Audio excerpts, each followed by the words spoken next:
तो आज मैं आपको एक बड़ी ही प्रचलित एवं पौराणिक कहानी सुनाऊंगा जो कि बहुत ही ज्यादा रोचक भरी है।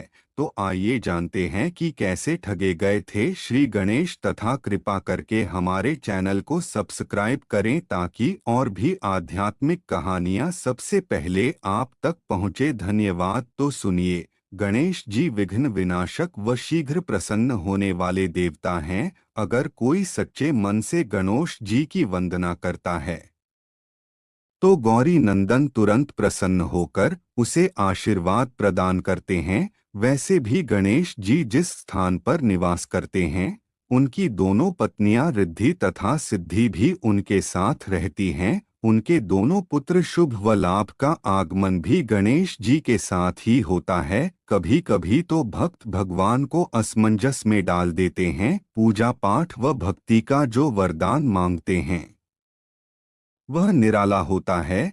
काफी समय पहले की बात है। एक गांव में एक अंधी बुढ़िया रहती थी। वह गणेश जी की परम भक्त थी। आंखों से भले ही दिखाई नहीं देता था, परंतु वह सुबह शाम गणेश जी की बंदगी में मग्न रहती। नित्य गणेश जी की प्रतिमा के आगे बैठकर उनकी स्तुति करती, भजन गाती व समाधि में लीन रहती। गणेश जी बुढ़िया की भक्ति से बड़े प्रसन्न हुए। उन्होंने सोचा यह बुढ़िया नित्य हमारा स्मरण करती है, परंतु बदले में कभी कुछ नहीं मांगती। भक्ति का फल तो उसे मिलना ही चाहिए। ऐसा सोचकर गणेश जी एक दिन बुढ़िया के सम्मुख प्रकट हुए तथा बोले, माई, तुम हमारी सच्ची भक्त हो। जिस श्रद्धा व विश्वास से हमारा स्मरण करती हो हम उससे प्रसन्न हैं। तुम जो वरदान चाहो हमसे मांग सकती हो। बुढ़िया बोली, प्रभो, मैं तो आपकी भक्ति प्रेम भाव से करती हूँ, मांगने का तो मैंने कभी सोचा ही नहीं। मुझे कुछ नहीं चाहिए। गणेश जी पुनः बोले, हम वरदान देने के लिए आए हैं। बुढ़िया बोली, है सर्वेश्वर, मुझे मांगना तो नहीं आता। अगर आप कहें तो मैं कल मांग लूंगी। तब तक मैं अपने बेटे व बहू से भी सलाह मशविरा कर लूंगी। गणेश जी कल आने का वादा करके वापस लौट गए। बुढ़िया का एक पुत्र व बहू थे। बुढ़िया ने सारी बात उन्हें बताकर सलाह मांगी। बेटा बोला, माँ, तुम गणेश जी से ढेर सारा पैसा मांग लो, हमारी गरीबी दूर हो जाएगी, सब सुख चैन से रहेंगे। बुढ़िया की बहू बोली, नहीं, आप एक सुंदर पोते का वरदान मांगे, वंश को आगे बढ़ाने वाला भी तो चाहिए। तो आज मैं आपको एक बड़ी ही प्रचलित एवं पौराणिक कहानी सुनाऊंगा जो कि बहुत ही ज्यादा रोचक भरी है। तो आइए जानते हैं कि कैसे ठगे गए थे श्री गणेश, तथा कृपा करके हमारे चैनल को सब्सक्राइब करें ताकि और भी आध्यात्मिक कहानियां सबसे पहले आप तक पहुंचे। धन्यवाद। तो सुनिए। गणेश जी विघ्न विनाशक व शीघ्र प्रसन्न होने वाले देवता हैं। अगर कोई सच्चे मन से गणेश जी की वंदना करता है तो गौरी नंदन तुरंत प्रसन्न होकर उसे आशीर्वाद प्रदान करते हैं। वैसे भी गणेश जी जिस स्थान पर निवास करते हैं उनकी दोनों पत्नियां रिद्धि तथा सिद्धि भी उनके साथ रहती हैं। उनके दोनों पुत्र शुभ व लाभ का आगमन भी गणेश जी के साथ ही होता है। कभी कभी तो भक्त भगवान को असमंजस में डाल देते हैं। पूजा पाठ व भक्ति का जो वरदान मांगते हैं वह निराला होता है।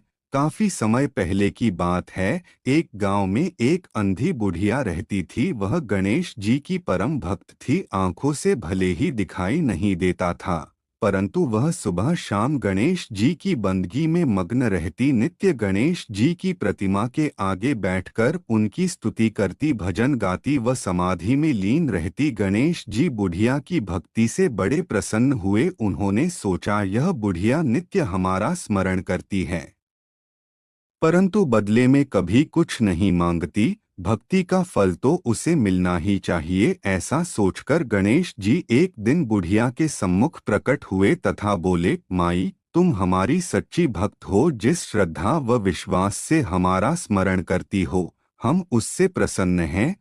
तुम जो वरदान चाहो हमसे मांग सकती हो। बुढ़िया बोली, प्रभो, मैं तो आपकी भक्ति प्रेम भाव से करती हूँ, मांगने का तो मैंने कभी सोचा ही नहीं। मुझे कुछ नहीं चाहिए। गणेश जी पुन बोले, हम वरदान देने के लिए आए हैं। बुढ़िया बोली, है सर्वेश्वर, मुझे मांगना तो नहीं आता, अगर आप कहें तो मैं कल मांग लूंगी, तब तक मैं अपने बेटे व बहू से भी सलाह मशविरा कर लूंगी। गणेश जी कल आने का वादा करके वापस लौट गए। बुढ़िया का एक पुत्र व बहू थे। बुढ़िया ने सारी बात उन्हें बताकर सलाह मांगी। बेटा बोला, माँ, तुम गणेश जी से ढेर सारा पैसा मांग लो, हमारी गरीबी दूर हो जाएगी, सब सुख चैन से रहेंगे। बुढ़िया की बहू बोली, नहीं, आप एक सुंदर पोते का वरदान मांगे, वंश को आगे बढ़ाने वाला भी तो चाहिए। बुढ़िया बेटे और बहू की बातें सुनकर असमंजस में पड़ गई। उसने सोचा, यह दोनों तो अपने अपने मतलब की बातें कर रहे हैं। बुढ़िया ने पड़ोसियों से सलाह लेने का मन बनाया। पड़ोसन भी नेक दिल थी। उसने बुढ़िया को समझाया कि तुम्हारी सारी जिंदगी दुखों में कटी है, अब जो थोड़ा जीवन बचा है वह तो सुख से व्यतीत हो जाए। धन अथवा पोते का तुम क्या करोगी? अगर तुम्हारी आंखें ही नहीं हैं तो यह संसारिक वस्तुएं तुम्हारे लिए व्यर्थ हैं। तुम अपने लिए दोनों आंखें मांग लो। बुढ़िया घर लौट आई। बुढ़िया और भी सोच में पड़ गई। उसने सोचा, कुछ ऐसा मांग लूं जिससे मेरा, बहू व बेटे सबका भला हो। लेकिन ऐसा क्या हो सकता है? इसी उधेड़पुन में सारा दिन व्यतीत हो गया। बुढ़िया कभी कुछ मांगने का मन बनाती तो कभी कुछ, परंतु कुछ भी निर्धारित न कर सकी। दूसरे दिन गणेश जी पुनः प्रकट हुए तथा बोले, आप जो भी मांगेंगे वह हमारी कृपा से हो जाएगा, यह हमारा वचन है। गणेश जी के पावन वचन सुनकर बुढ़िया बोली, हे गणराज, यदि आप मुझसे प्रसन्न हैं तो कृपया मुझे मन इच्छित वरदान दीजिए। मैं अपने पोते को सोने के गिलास में दूध पीते देखना चाहती हूँ। बुढ़िया की बातें सुनकर गणेश जी उसकी सादगी व सरलता पर मुस्कुरा दिए। बोले, तुमने तो मुझे ठग ही लिया है। मैंने तुम्हें एक वरदान मांगने के लिए बोला था, परंतु तुमने तो एक वरदान में ही सब कुछ मांग लिया। तुमने अपने लिए लंबी उम्र तथा दोनों आंखें मांग ली हैं। बेटे के लिए धन व बहू के लिए पोता भी मांग लिया। पोता होगा, ढेर सारा पैसा होगा, तभी तो वह सोने के गिलास में दूध पिएगा। पोते को देखने के लिए तुम जिंदा रहोगी, तभी तो देख पाओगी। अब देखने के लिए दो आंखें भी देनी ही पड़ेंगी। फिर भी वह बोले, जो तुमने मांगा वे सब सत्य होगा। यूं कहकर गणेश जी अंतर्ध्यान हो गए। कुछ समय पाकर गणेश जी की कृपा से बुढ़िया के घर पोता हुआ बेटे का कारोबार चल निकला तथा बुढ़िया की आंखों की रोशनी वापस लौट आई। बुढ़िया अपने परिवार सहित सुखपूर्वक जीवन व्यतीत करने लगी। अब आपको श्री गणेश जी की एक और अनोखा कहानी सुनाऊंगा जो कि बहुत ही ज्यादा रोचक भरी है, तथा हमारे चैनल को सब्सक्राइब करना ना भूले। धन्यवाद। तो सुनिए, महाभारत विश्व का सबसे बड़ा महाकाव्य है। इसमें 1 लाख से ज्यादा श्लोक हैं।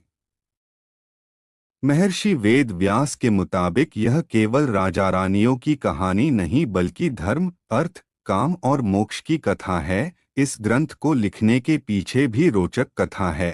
कहा जाता है कि ब्रह्मा ने स्वप्न में महर्षि व्यास को महाभारत लिखने की प्रेरणा दी थी।